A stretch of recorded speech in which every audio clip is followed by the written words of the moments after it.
Hello everyone, welcome to my channel DK smart biology class. तो चलिए, आज बहुत खुशी की बात है कि पुनः हम आपके लिए महत्वपूर्ण वीडियो लेकर के आ चुके हैं और हमें उम्मीद है कि आप भी बहुत खुश और संतुष्ट होंगे क्योंकि आपको भी इस चैनल पर अच्छे कंटेंट वाले वीडियो देखने को मिल रहा होगा। तो चलिए बिना टाइम वेस्ट किए हम वीडियो को स्टार्ट करते हैं और शुरू हो जाते हैं।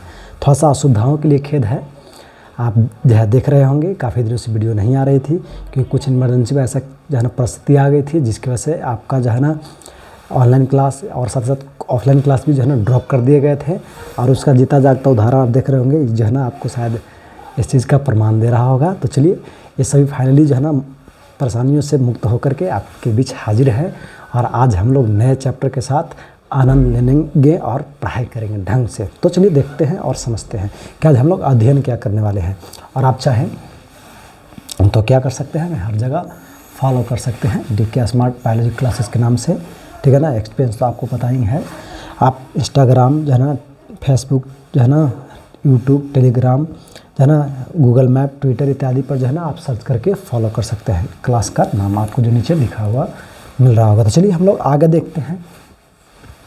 ऐसे चैप्टर आपको ऑफलाइन क्लास में ख़त्म कर दी गई है। अगर हम बात कर रहे हैं तो ऑफलाइन क्लास में चैप्टर पूरी तरह से फाइनल ख़त्म कर दी गई है। उसमें हम लोग बायोटेक अध्ययन कर रहे हैं। क्या अध्ययन कर रहे हैं?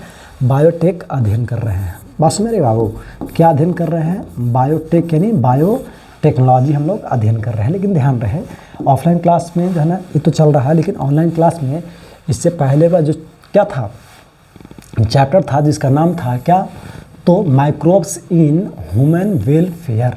इसके बारे में हम ऑनलाइन नहीं पढ़ाए थे, तो हम सोच रहे कि चलिए इसको कुछ जो है ना एक लेक्चर कैप्चर कर लेते हैं और इसके बाद अगले क्लास में इस बायोटेक का जो है ना आपको लेक्चर हम देंगे। ये बायोटेक का लेक्चर इतना इम्पोर्टेंट है कि आप इस बात से अंदाज़ा लगा सकते हैं कि जो है ना बायोटेक से जो है जुड़ा हुआ आपको 12th क्लास में जो सिलेबस है बाबू, वो 11वां चैप्टर और 12वां चैप्टर है। इन दो चैप्टर से कितने पूछे जाते हैं, तो 18 नंबर का क्वेश्चन पूछा जाता है बाबू। सोचिए कितना इंपॉर्टेंस है। इससे पिछले साल अधिकांश क्वेश्चन पूछे गए हैं। बहुत सारे क्वेश्चन जो है ना पिछले साल इस यूनिट से ही पूछे गए हैं। तो आपके लिए अगला जो चैप्टर स्टार्ट होने वाला है वो काफ़ी इंपॉर्टेंस होगा। आपको उसको ध्यान रखना और उसका कंटिन्यू आपको जो है ना क्लास को ज्वाइन करनी है। आपको उसमें मिस नहीं होने चाहिए क्योंकि उससे जुड़ा हुआ टॉपिक आपको हर एक टॉपिक इंपॉर्टेंट रहेगा, क्योंकि उससे कोई भी छोटे से छोटे और बड़े से बड़े टॉपिकों को कैप्चर जो है ना एग्ज़ाम में जो है ना की जाती है और उससे जुड़ा हुआ क्वेश्चन दिया जाता है। तो आपको इस चीज़ का ध्यान रखना है कि उसको ढंग से और मन से पढ़नी है। लेकिन चलिए उससे पहले, और हाँ, ये चैप्टर से अगर हम बात कर लेते हैं तो 6 नंबर का इससे भी पूछता है। जो चैप्टर हम आपको पढ़ा रहे हैं इससे 6 नंबर का क्वेश्चन पूछेगा आपको, और ये दोनों से तो एक से हो गया 9 नंबर पूछेगा, इससे भी 9 नंबर पूछेगा।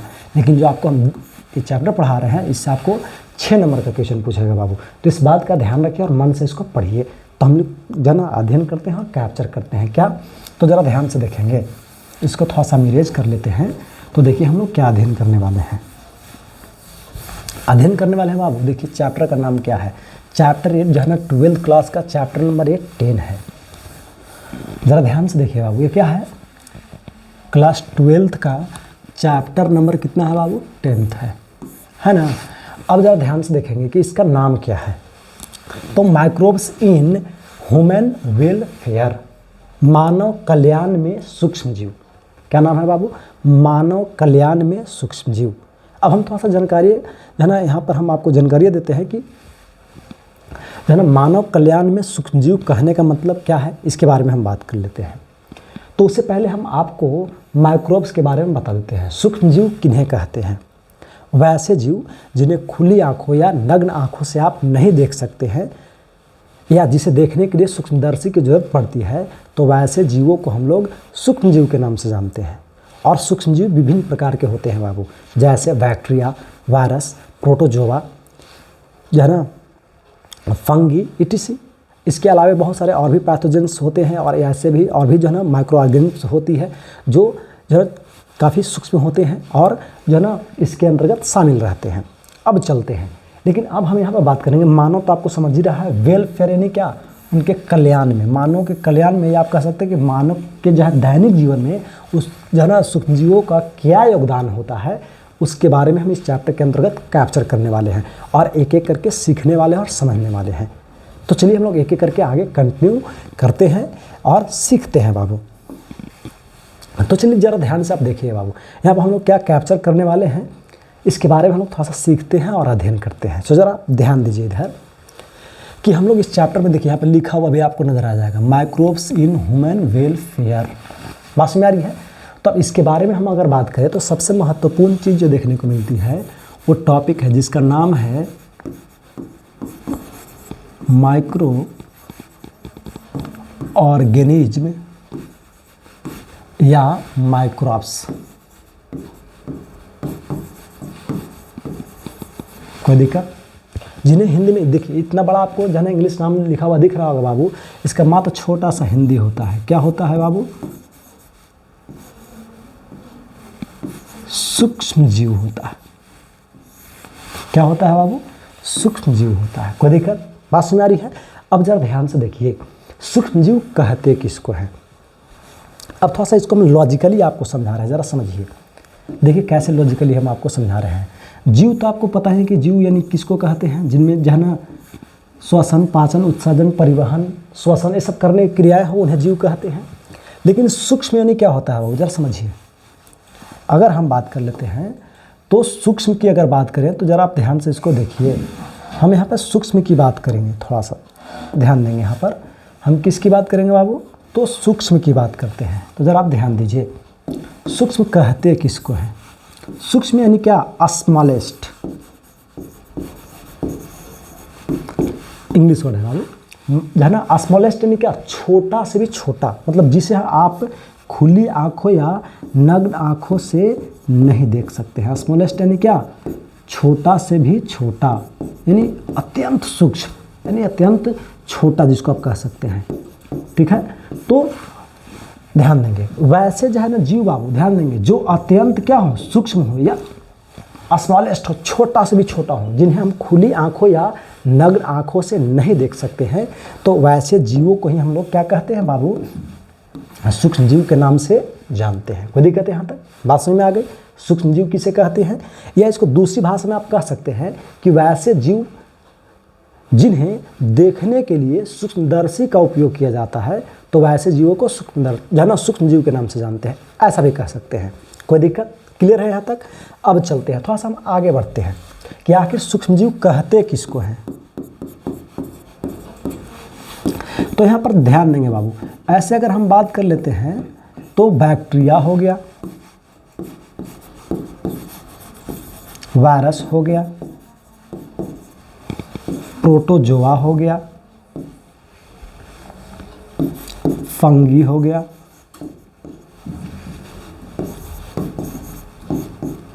बस मेरी है। ये सब जो जीवे आपको जानकारियाँ दी गई एक प्रकार के क्या है? तो सूक्ष्म जीव है। कोई दिक्कत है यहाँ तक? क्लियर हो गया? अब चलते हैं। अब इन जो है ना ध्यान देंगे, इन जो है ना क्या सूक्ष्म जीवों में से कुछ सूक्ष्म जीवों को हम कैप्चर करेंगे बाबू। बस में आ रही है? जैसे हम बैक्टीरिया को पहले कैप्चर करेंगे, है ना, फिर उसके बाद वायरस को कैप्चर करेंगे, और ऐसे ऐसे करके इसको भी हम कैप्चर कर लेंगे। ये नॉर्मल है तो इसको कैप्चर नहीं भी करेंगे तो कोई बड़ी बात नहीं है, लेकिन ये दोनों काफ़ी इंपॉर्टेंट टॉपिक जो है, इन दोनों को हम कैप्चर करेंगे। कोई दिक्कत? जरा आप ध्यान से इसको देखिएगा और समझिएगा। तो हम इसको कैप्चर करने वाले हैं किसको? बैक्टीरिया को। बैक्टीरिया को हम लोग हिंदी में क्या कहते हैं बाबू? जीवाणु के नाम से जानते हैं। देखिए ऐसे जीवाणु होते क्या हैं, तो आप समझेंगे जीवाणु एक प्रकार के सूक्ष्मजीवी होते हैं बाबू, जिन्हें हम खुली आंखों से बिल्कुल तो देख ही नहीं सकते हैं। इसे देखने के लिए माइक्रोस्कोप की ज़रूरत पड़ती है, और ऑफलाइन क्लास में हम माइक्रोस्कोप का प्रैक्टिकल आपको करवाए होंगे और बहुत सारी चीज़ों को उसमें हम दिखाए होंगे कि माइक्रोस्कोप से कैसे किस जीवों को आप देख सकते हैं।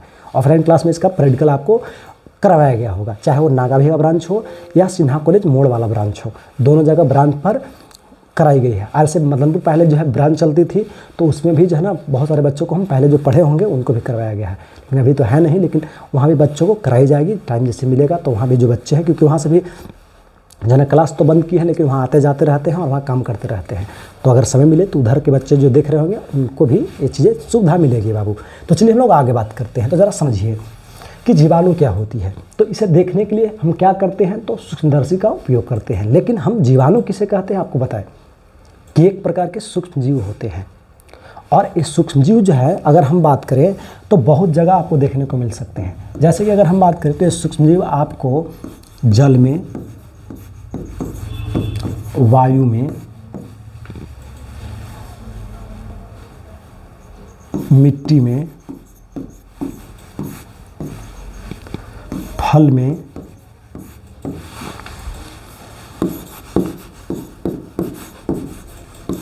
सब्जी में, सब्जी एक बार देख लेंगे,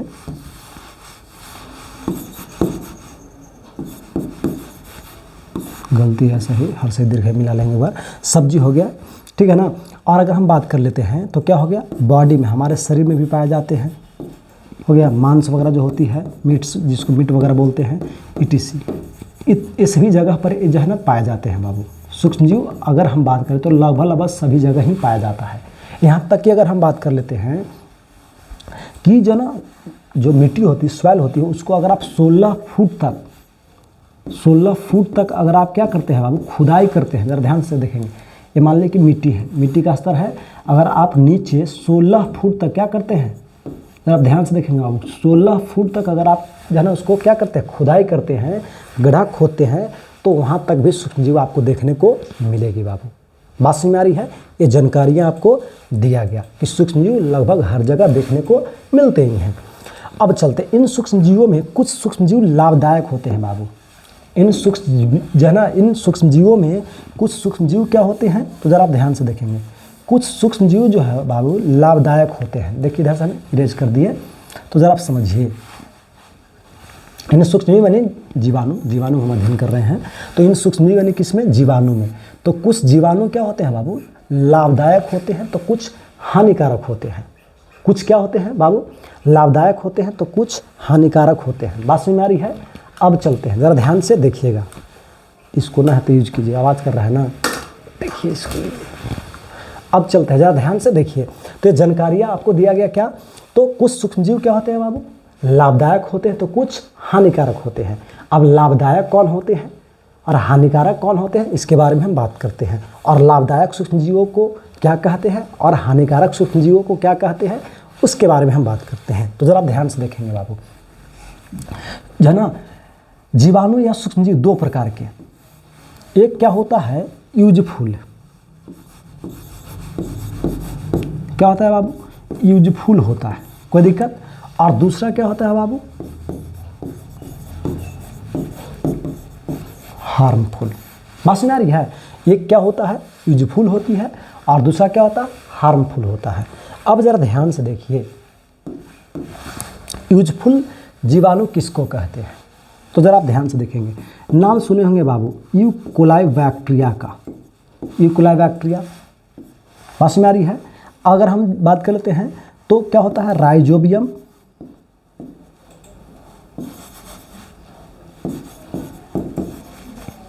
बात समझ में आ रही है? अब ज़रा ध्यान से देखेंगे, राइजोबियम हो गया, लैक्टोबैसिलस, नीचे लिख देते हैं,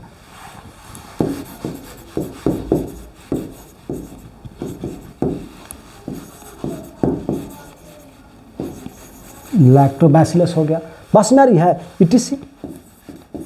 ये जीवाणु जो होते हैं बाबू, ये लाभदायक होते हैं। पूछिए क्यों?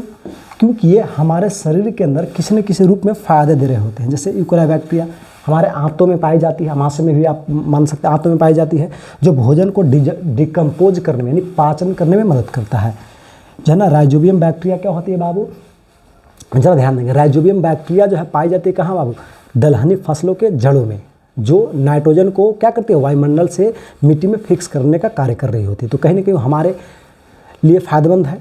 अब चलते हैं, उसी प्रकार से अगर हम बात करते हैं लैक्टोबैसिलस बाबू, तो लैक्टोबैसिलस जो होता है ये दही में पाई जाती है बाबू। जो दूध से दही बनती है ना, दही में बैक्टीरिया पाई जाती है, जो हमारे भोजनों को पचाने में महत्वपूर्ण भूमिका निभा रही होती है।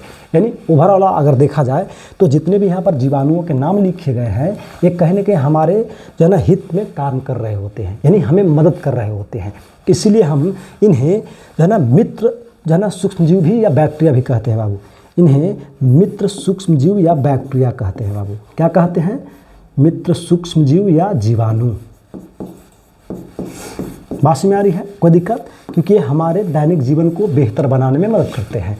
मित्र किसको बोलते हैं? जो दैनिक जीवन को सुधारते, हमारे जो है ना गलत रास्ते को सही रास्ते पर ले आए, सच्चा मित्र तो वही कहलाता है बाबू। तो जस्ट लाइक उसी प्रकार से ये जीवाणु भी हमारे दैनिक जीवन को बेहतर बनाने में मदद करते हैं। इसीलिए यूजफुल बैक्टीरिया को हम लोग क्या कहते हैं बाबू, तो मित्र जीवाणु या है ना फ्रेंड बैक्टीरिया के नाम से हम लोग जानते हैं। क्लियर हो गया यहाँ तक? चलिए, तो इसका बात तो खत्म होती है। अब हम लोग थोड़ा दूसरी तरफ आ जाते हैं। दूसरा क्या था बाबू? दूसरा था, जरा ध्यान से देखिए, ये था हार्मफुल बैक्टीरिया। वैसे बैक्टीरिया जो हमारे शरीर के अंदर विभिन्न प्रकार के नुकसान दे रहे होते हैं बाबू, या विभिन्न प्रकार के क्षति पहुंचा रहे होते हैं, या हमें जो है ना प्रभावित कर रहे होते हैं किसी न किसी रूप में, तो इन बैक्टीरिया को हम लोग हार्मफुल बैक्टीरिया के नाम से जानते हैं बाबू। जैसे आप नाम सुने होंगे विब्रियो कॉलरा, विब्रियो कॉलेरा। ये क्या करता है बाबू? कॉलरा, हैजा नामक बीमारियों को उत्पन्न करता है हमारे शरीर के अंदर। अगर आप सुने होंगे, जहाँ नाम सुने होंगे, एक और जहाँ जीवाणु, ऐसे बहुत सारे जीवाणु हैं, ठीक है ना, लेकिन और भी हम कुछ नाम आपको लिख देते हैं। जैसे टीबी का जीवाणु होता है ना। तो अगर हम बात करते हैं, या फिर अगर हम बात कर लेते हैं, तो और जो होता है क्या, तो देखेंगे टीबी के अलावा जो है अगर हम बात कर लेते हैं तो और भी जीवाणु होती है जिससे जो है ना विभिन्न प्रकार की बीमारियां फैलती है बाबू। स्ट्रेप्टोकोकस जीवाणु हो गया, है ना, विब्रियो कॉलरा होगा, जो है ना ये क्या हो गया, अस्पायरुल्ला हो गया, है ना। इसके अलावा माइक्रोकोकस हो गया, स्ट्रेप्टोकोकस हो गया, बस में ETC बहुत सारे जो है ना जीवाणु हैं। कहीं ना कहीं हमारे शरीर के अंदर विभिन्न प्रकार के जो है ना क्या करते हैं, तो बीमारियां को या रोग को उत्पन्न कर रहे होते हैं। तो इन सभी जीवाणुओं को हम लोग क्या मानते हैं बाबू? हार्मफुल जीवाणु के नाम से जानते हैं। और इन हार्मफुल जीवाणुओं को जो है ना दूसरी फॉर्म में, जैसे देखिए यहाँ पर एक इसका निकनेम है, जैसे कि यहाँ एक निकनेम दिया गया ना कि यूजफुल बैक्टीरिया को हम लोग मित्र जीवाणु जो है ना कह रहे थे, तो उसी प्रकार से हार्मफुल बैक्टीरिया को या सूक्ष्मजीवों को पैथोजेंस कहते हैं बाबू। क्या बोलते हैं? पैथोजेंस, रोगाणु कहते हैं बाबू। ऐसे आप डायरेक्ट भी कह सकते हैं कि वैसे सूक्ष्मजीव जो रोग को उत्पन्न करते हैं, तो उन सभी सूक्ष्मजीवों को रोगाणु के नाम से जानते हैं। किस नाम से जानते हैं बाबू? रोगाणु के नाम से जानते हैं। कोई दिक्कत है यहाँ तक? ये जानकारियाँ आपको दिया गया। अब ज़रा ध्यान से देखेंगे, एक बात और ध्यान रहे, अगर कोई पूछता है कि बताएं क्या कि रोगाणु, सभी रोगाणु सूक्ष्मजीव होते हैं क्या? सभी रोगाणु सूक्ष्मजीव होते हैं? तो हाँ बाबू, जैसे यहाँ पर देखिए, ध्यान देंगे,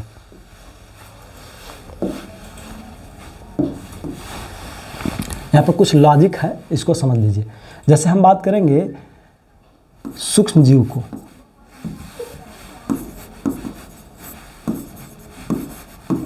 सूक्ष्मजीव और क्या, रोगाणु।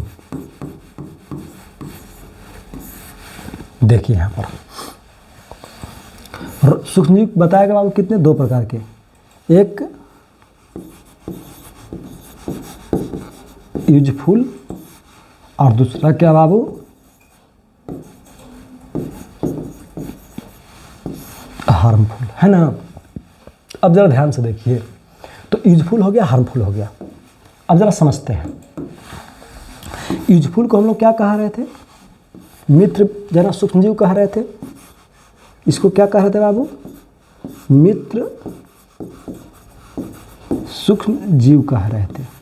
लेकिन इसको क्या कही जाती है बाबू? मतलब जो भी हार्मफुल सूक्ष्मजीव होते हैं उन्हें रोगाणु कहा जाता है। क्या कहा जाता है बाबू? रोगाणु।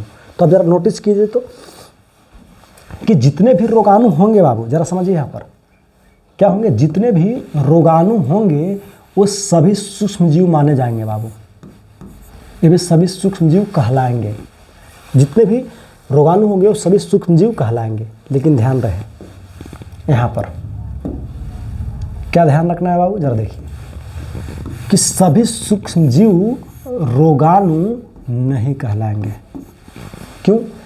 क्योंकि देखिए ये दो तरह का होता है, एक यूजफुल होता है, हार्मफुल। तो जो हार्मफुल सूक्ष्मजीव है वही न केवल रोगाणु कहला रहा है। तो इसीलिए आपको ध्यान रखना है कि सभी सूक्ष्मजीव रोगाणु नहीं कहलाएंगे। क्यों? कि कुछ यूजफुल होते हैं, तो यूजफुल रहेंगे तो वो तो रोगाणु नहीं कहलाएंगे। तो सभी सूक्ष्मजीवों को आप रोगाणु नहीं कह सकते हैं। जो रोग उत्पन्न करते हैं उन्हीं को कह सकते हैं। लेकिन जितने भी सूक्ष्मजीव हो उन सभी को, जितने भी रोगाणु हैं उन सभी को आप सूक्ष्मजीव कह सकते हैं। ये लॉजिक है, चीज़ का ध्यान रखनी है आपको। कोई दिक्कत? आगे बढ़ते हैं। तो अब हम आपको बैक्टीरिया, हाँ थोड़ा सा बैक्टीरिया की अगर हम बात करते हैं बाबू, तो जरा आप समझिए, यहाँ पर हम बैक्टीरिया की बात कर रहे थे पिछले में, तो बैक्टीरिया था, तो इसमें बैक्टीरिया के अलग अलग प्रकार होते हैं बाबू, तो यहाँ पर हम कैप्चर कर लेते हैं, ज़रा ध्यान से देखिए। टाइप्स ऑफ बैक्टीरिया क्या अध्ययन कर लेते हैं बाबू, टाइप्स ऑफ बैक्टीरिया की हम बात कर लेते हैं। ज़रा आप ध्यान से देखिएगा बैक्टीरिया क्या होती है, बात में आ रही है, जरा आप ध्यान से देखिए। बैक्टीरिया के जगह अगर हम प्रकार की बात कर लेते हैं तो इसके लगभग बहुत सारे 4-5 प्रकार होते हैं, अलग अलग बहुत सारे प्रकार होते हैं बाबू। जैसे आप यहाँ पे ध्यान दीजिए, अब 4 प्रकार या 5 प्रकार कौन कौन होते हैं, यहाँ पर हम आपको देख देते हैं, आप देख लीजिएगा कौन कौन होते हैं। एक होता है मोनोकोकस हो गया। फिर क्या होते हैं बाबू, डिप्लोकोकस,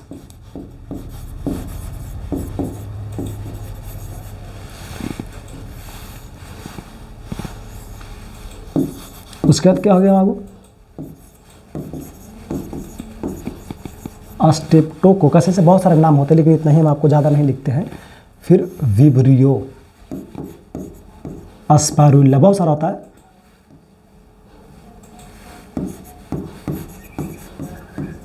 विब्रियो अस्पारुल्ला इटीसी, क्लियर हो गया। ऐसे बहुत सारे होते हैं लेकिन इतना समझिए, केवल प्रकार समझाना हमें है, इसलिए हम आपको ज़्यादा नहीं एग्जाम्पल दे रहे हैं, कुछ ही दे रहे हैं। अगर आपको ज़्यादा जानते होंगे तो अच्छी बात है, ऐसे रहता जाएगा तो हम भी लिख सकते थे, कोई दिक्कत नहीं है। जरा आप ध्यान से देखेंगे बाबू, मोनोकोकस, तो जब बैक्टीरिया जो है इस प्रकार से सिंगल सिंगल रहता है बाबू, बात में आ रही है, सिंगल सिंगल रहेगा तो इसको मोनोकोकस कहते हैं। लेकिन अगर यही बैक्टीरिया जो है ना ग्रुप में हो जाए, डबल के ग्रुप में हो जाए, बात में आ रही है, तो इसको हम लोग डिप्लोकोकस के नाम से जानते हैं। लेकिन यही अगर बैक्टीरिया जो है बाबू किसमें, तो ज़रा ध्यान से देखेंगे, यह बैक्टीरिया जो है किसमें बाबू, तो ज़रा आप ध्यान से देखेंगे, इस प्रकार से श्रृंखला में हो जाए बाबू, सीरीज में हो जाए, बात में आ रही है, तो इसको हम लोग स्ट्रेप्टोकोकस के नाम से जानते हैं। बात में आ रही है। उसी प्रकार से जो है ना कॉमा की तरह ऐसे इस प्रकार से जो है ना, ऐसे जो है ना कैप्सूल की तरह इस प्रकार से, या कुछ जगह ऐसे भी आपको देखने को मिलेंगे। तो इस प्रकार से हो गया, तो जो है ना विब्रियो हो गया, कुछ अस्पारुल्ला हो जाता है। तो ये पूरी जानकारी आपको दे दिया गया बाबू, किसको लेकर के, तो बैक्टीरिया को लेकर के। कोई दिक्कत है यहाँ तक, बैक्टीरिया क्या होती है ये पूरी जानकारियाँ आपको दे दी गई, और साथ ही साथ इसके प्रकार क्या होती है ये भी जानकारी आपको दिया गया बाबू। कोई दिक्कत। अब चलते हैं किसको लेकर के, तो इसके अलावा अगर हम बात कर लेते हैं तो नया टॉपिक जो है बाबू, अब हम लोग वायरस को अध्ययन करेंगे। जैसे कि देखिए यहाँ पर हम कैप्चर कर रहे थे ना, हाँ देखिए क्या कैप्चर कर रहे थे, जरा आप नोटिस कीजिए यहाँ पर, है ना। अब जरा ध्यान से देखिए बाबू, क्या अध्ययन कर रहे थे, बैक्टीरिया को हम कैप्चर कर रहे थे, कर लिए। अब हम लोग वायरस को कैप्चर करेंगे, फिर उसके बाद ये छोटा मोटा है तो कोई दिक्कत नहीं है, कैप्चर भी नहीं करेंगे तो कोई प्रॉब्लम वाली बात बिल्कुल नहीं है। तो ज़रा आप यहाँ पर ध्यान से देखिएगा बाबू। अब हम लोग चलते हैं, इसके बाद वायरस को कैप्चर करते हैं। किसको कैप्चर करते हैं बाबू, वायरस को कैप्चर करते हैं।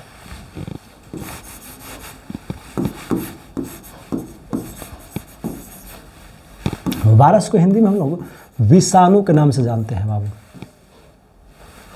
क्या नाम से जानते हैं बाबू, विषाणु के नाम से हम लोग जानते हैं, ध्यान रहे। ये भी एक प्रकार का सूक्ष्म जीव होता है, लेकिन ये थोड़ा सा डिफरेंट होता है बाबू, किससे, बैक्टीरिया से। ये अत्यंत सूक्ष्म होता है, बहुत छोटा होता है, जीवाणु से जो है ना ये काफ़ी छोटा होता है बाबू।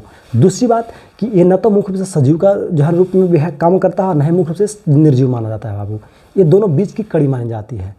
और इसमें जो है ना और भी गुण होती है, क्या होती है कि जो है ना जिस जीवों के शरीर के अंदर जाएगा उसके जैसा बिहेव करने लगता है, उसके आनुवांशिक जेनेटिक मटेरियल की तरह बिहेव करता है बाबू, उसके अकॉर्डिंग काम करता है, जिसकी वजह से इससे जुड़ी हुई जो है ना बीमारियां को ठीक करना थोड़ा मुश्किल हो जाती है बाबू।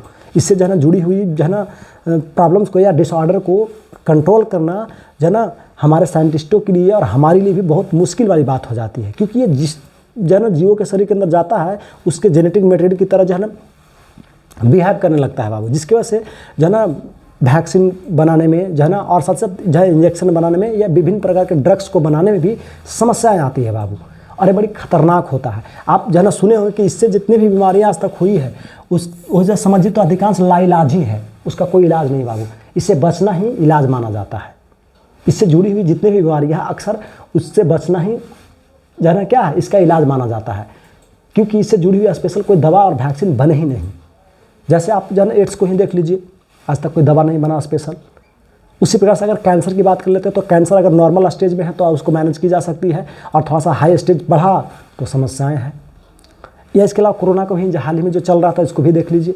तो कहीं ना कहीं जितने भी वायरस से होने वाली बीमारियां हैं उसको ठीक करना बहुत कठिन हो जाती है बाबू, क्योंकि कहीं ना कहीं साइंटिस्टों के लिए काफ़ी टफ की विषय बन जाती है, और इसमें बहुत तेज़ी से म्यूटेशन होता है। म्यूटेशन आपको हम पहले भी पढ़ा चुके हैं जेनेटिक्स में। म्यूटेशन क्या होता है? जीवों के शरीर के अंदर अचानक होने वाले परिवर्तन को म्यूटेशन कहते हैं बाबू, और ये पूरी तरह से आपको जानकारी ऑलरेडी दिया हुआ है कि म्यूटेशन क्या होते हैं। हाँ, इसमें बहुत सारा म्यूटेशन होता है, क्रोमोसोमल म्यूटेशन होता है, जीन म्यूटेशन होती है।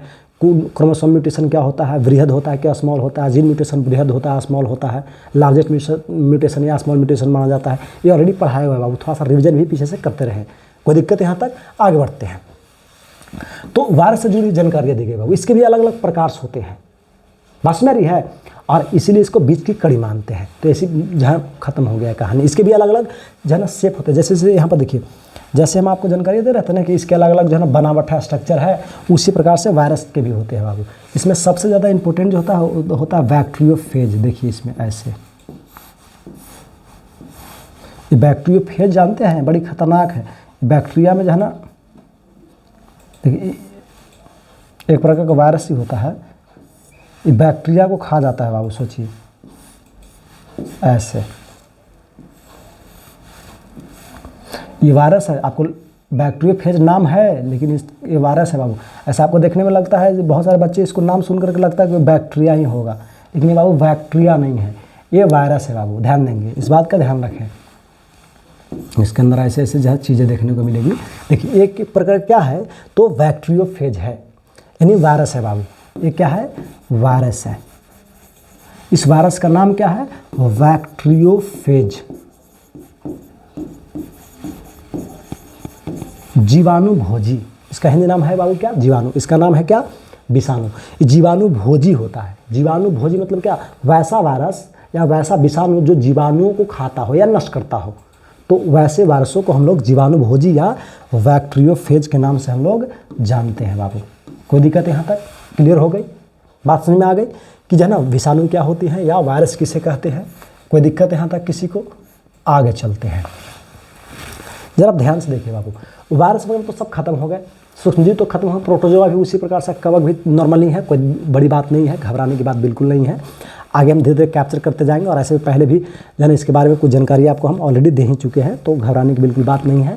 और प्रोजेक्टर जो ऑफलाइन क्लास में चलेगी उसमें हम कैप्चर आपको कर लेंगे, घबराने की बिल्कुल बात नहीं है। आगे बढ़ते हैं। ऐसे पीपीटी बनाया रहता तो हम उसको दिखा ही देते, क्योंकि उसको दिखाने में थोड़ा सा दिखाने में ज़्यादा समझ में आती है बाबू, क्योंकि सब मिलता जुलता है एक दूसरे से, तो थोड़ा सा डिफरेंट जो है जब तक नहीं पता चलेगा तो आपको पढ़ाने में कोई मज़ा नहीं आएगा बाबू, और पढ़ने में मज़ा नहीं, हमें पढ़ाने में नहीं मज़ा आएगा और आपको पढ़ने में मज़ा नहीं आएगा। तो उसको हम कैप्चर करेंगे धीरे धीरे, आगे घबराने की बात बिल्कुल नहीं है बाबू। तो अब हम लोग चलते हैं नेक्स्ट टॉपिक। नेक्स्ट टॉपिक है घरेलू उत्पादों में। क्या बाबू? घरेलू उत्पाद में या घरेलू उत्पादों में सूक्ष्म जीव।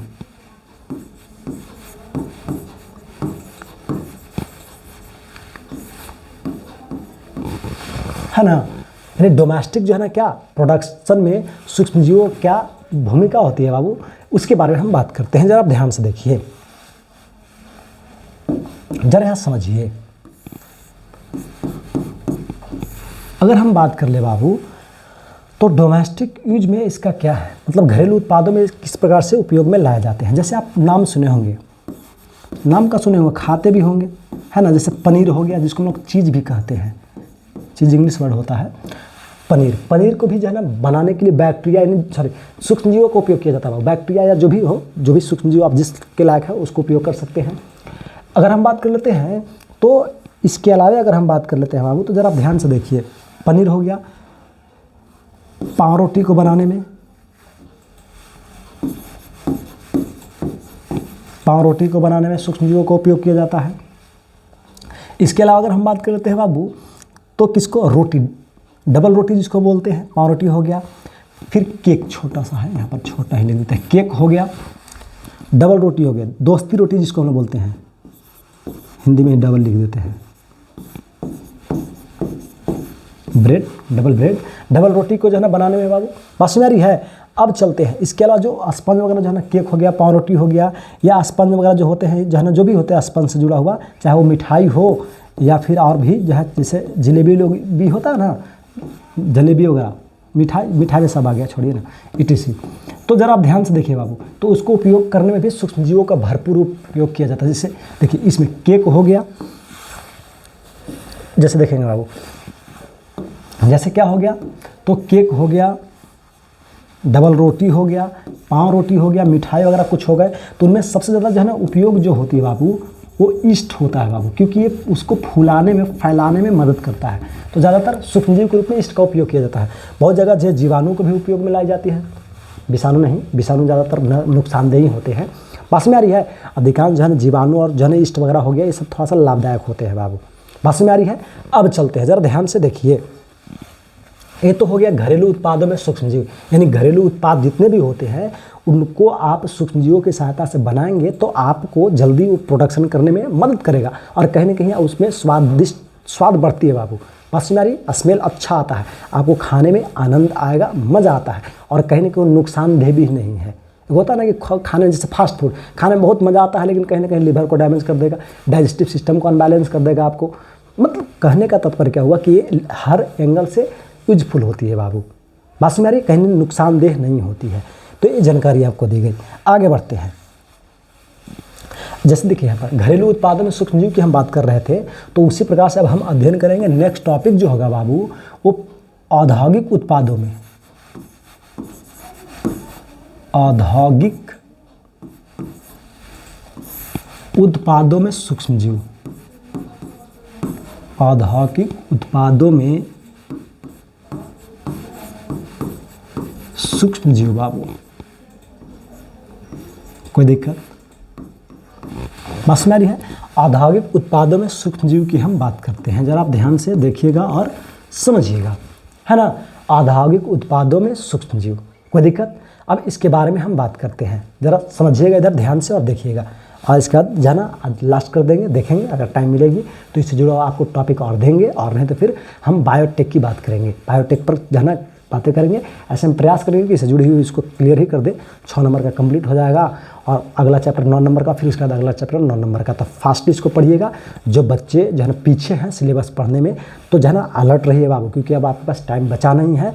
पढ़ने पर फोकस कीजिए और बेहतर कंटेंट, अभी तो लास्ट में ही बचा हुआ है, बायोटेक तो सबसे ज़्यादा इंपॉर्टेंट है और वही बचा हुआ है, तो उसको पढ़ने पर फोकस कीजिए। जो ऑफलाइन क्लास में अगर आप नहीं पढ़े हैं तो ऑनलाइन पढ़ लीजिए, पास में आ रही है। और अगले टीचर अगर जो आपको पीछे सिलेबस रखे हैं उनको टारगेट कीजिए, नहीं तो आप पीछे लटके रह जाएंगे, मालूम पड़ेगा कोई फ़ायदा नहीं हुआ।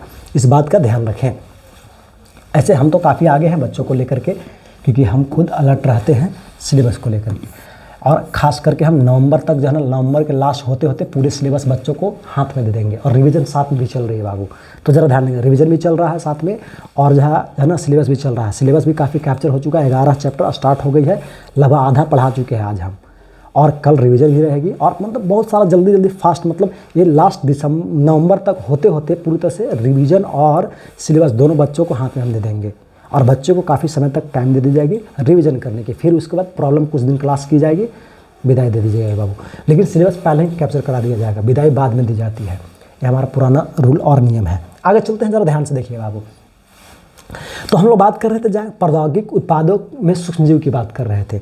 तो जिस प्रकार से जो सूक्ष्मजीव थे वो जो है ना क्या, तो घरेलू उत्पादों में मदद कर रहे थे, उसी प्रकार से बड़े पैमाने पर जो है ना उत्पादन करने के लिए और विकसित कराने के लिए जो है ना प्रौद्योगिक क्षेत्रों में भी ये मदद करते हैं बाबू। जैसे किण्वन पे पहला, अगर हम बहुत सारे से कार्य होते हैं, जैसे किण्वन पे हो गया पहला, अब लिखेंगे नहीं, थोड़ा सा शॉर्ट में टाइम कम है, तो किण्वन पे हो गया बाबू। किण्वन पे में जैसे जो है ना क्या हो गया, तो रम हो गया, विस्की हो गया, ब्रांडी हो गया, समझ रहे हैं, बियर हो गया, इन सभी को बनाने में सूक्ष्मजीवों का भरपूर उपयोग किया जाता है बाबू। तो कहीं न कहीं किण्वन पेय पदार्थों को बनाने में किसका, तो सूक्ष्मजीवों का भरपूर मात्रा में उपयोग की जाती है। और ये जो है ना क्या, तो बड़े पैमाने पर किए जाते हैं, इसलिए प्रौद्योगिक उत्पाद माने जाते हैं बाबू। अगर नॉर्मल मात्रा में इसको किया जाता तो घरेलू का एक सेंस दिया जाता है, जो हम लोग घर में यूज करते हैं, लेकिन एक बड़े पैमाने पर की जाती है तो प्रौद्योगिक के क्षेत्र में आता है, यानी व्यापारिक दृष्टि से की जाती है। और रम जो है ना 200 लीटर कोई क्यों बनाएगा घर में पीने के लिए, 200 लीटर बहुत होता है, इसलिए ये औद्योगिक के क्षेत्र के अंतर्गत आती है, व्यापारिक क्षेत्रों के अंतर्गत आती है बाबू। आगे चलते हैं, जरा ध्यान से आप देखिए। दूसरा है ना एंटीबायोटिक्स को बनाने की बाबू बात करते हैं। एंटीबायोटिक्स, जब एंटीबायोटिक होता है ना, अपना जहाँ नाम सुनते होंगे एंटीबायोटिक, लेकिन उसको रियल में एंटीबायोटिक्स हम बोलते हैं। प्रतिजैविक दवाओं को बनाने में सूक्ष्मजीवों का उपयोग किया जाता है बाबू। सबसे पहला जो है ना क्या है, पेनिसिलिन जो है ना, सबसे जो है ना पहला जो है ना यानी प्रथम क्या है एंटीबायोटिक्स जो है ना है बाबू पेनिसिलिन, जिसका खोज अलेक्जेंडर फ्लेमिंग नामक वैज्ञानिक ने किया था लगभग 1928 ईस्वी के इर्द गिर्द में। बस में आ रही है चीज़, आप नोटिस कर लेंगे, हाल ही में क्लास में चला होगा तो लिखवा भी होंगे, आप एक बार नोट आउट कर लेंगे तो क्लियर हो गया। आगे बढ़ते हैं। हाँ, इस जो है ना वो दवा जो है ना, जो पेनिसिलिन है वो जो है ना दवा की रानी भी मानी जाती है बाबू, क्योंकि सबसे पहले वो दवा विकसित कराई गई तो और हर रोगों में काम आती है, इसलिए उसे दवा की रानी भी कही जाती है। कोई अगर आपसे क्वेश्चन पूछता है कि बताएं दवा की रानी किसे कहा जाता है, तो आपको आंसर देनी होगी बाबू पेनिसिलिन को, क्योंकि पेनिसिलिन एक वैसी दवा है जो है ना हर एक बीमारियों को ठीक करने में मदद करती है, और सबसे पहले वही खोजा गया था बाबू। आज तो बहुत सारे जो है ना एंटीबायोटिक्स दवा अवेलेबल है, जैसे टेरामाइसिन, बायोफार्म, चिनोफॉर्म, ईटीसी, बहुत सारे दवाई हैं, है ना, जो है ना ये चीज़ें बताई गई बाबू। आगे बढ़ते हैं, तो चलिए देखते हैं और आगे बढ़ते हैं। तीसरा, विभिन्न प्रकार के रसायनों को उपयोग करना है बाबू। विभिन्न प्रकार के केमिकल वगैरह को बनाना है तो उसमें भी उपयोग में ला सकते हैं, कोई दिक्कत। यहाँ तक जानकारी आपको दी गई। और चलिए ईटीसी और भी जो बचा हुआ है अगले क्लास में हम कैप्चर करेंगे, टाइम कम है तो फिर हम लोग नेक्स्ट डे मिलेंगे और बातें करेंगे। तब तक के लिए आप सभी को हमारी तरफ से गुड नाइट, स्वीट ड्रीम्स। फिर हम नेक्स्ट डे मिलते हैं और बातें करते हैं। और इस वीडियो को शेयर कीजिए, जो बच्चे जो है ना 10 चैप्टर को अभी तक नहीं पढ़े हैं पढ़िए और 6 नंबर कंप्लीट कीजिए। फिर उसके बाद बायोटेक स्टार्ट कर रहे हैं जल्दी हम, और उसका पूरा वीडियो आपको उम्मीद करते हैं कि हम देंगे, प्रयास करेंगे लगातार कंटिन्यू आपका क्लास चलता रहे। तो इस वीडियो को जो है ना अधिक से अधिक शेयर कीजिए अपने दोस्तों के पास, जहाँ पर जो है ना बच्चे इस टॉपिक को नहीं पढ़ पाए हैं, क्योंकि इससे ज़्यादा क्वेश्चन पूछे जाते हैं बाबू। और आप इस चीज़ का ध्यान रखें, और इसी से जो है ना हमारा क्वेश्चन जो है ना लगभग जो है ना काफ़ी अधिक जो है ना 30 से 40% जो है ना क्वेश्चन हमारे पिछले साल पढ़ाए हुए इसी से टकरे हुए बाबू। 30 से जो है ना % से ज़्यादा ही। बस में आ रही है तो इस बात का ध्यान रखें और मन से पढ़ें और अपने कैरियर को बेहतर बनाएं, और अपने दोस्तों को भी जो है ना वीडियो को शेयर करके उनके कैरियर को भी बेहतर बनाने में मदद करें बाबू, क्योंकि जब मदद आप किसी को करेंगे तो ऊपर वाला आपका मदद करेगा। तो चलिए इसी के साथ अगले क्लास में हम मिलते हैं और बातें करते हैं।